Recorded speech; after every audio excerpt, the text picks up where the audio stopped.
افغانستان تنها کشوری است که کمک میکنه به ایران در دور زدن تحریما. از وقتی مکانیزم ماشه فعال شده فشار روی بانک‌های ایران زیاد شده و امی دلار فعلا از 120,000 تومان هم بالا زده.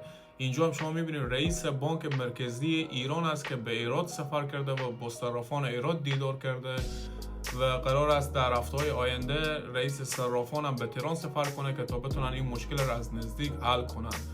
او وقت از کشور همسایه چی به درد ما میخوره، چی نصیب ما میشه؟ بفرمایید. خانم همین الان به سمت دوربین شبیه افغانی ها صحبت کنی $100 بهت پول میدم. جدی؟ آره به خدا. چونه؟ واقعا میخواد صحبت کنی؟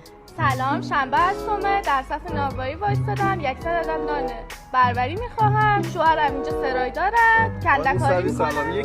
یعنی خدایی انصاف نیست تو به عنوان یک ایرانی مثلا یک بارم که شده بیایی از افغان‌ها دفاع کنی، به همین بلاگرای بی مصرف خب مثلا بگیم که افغان‌ها اینقدر تمسخر نکنن در ویدیوها، خود اینقدر سوژه قرار ندن به اسم افغان‌ها ویو نگیرن.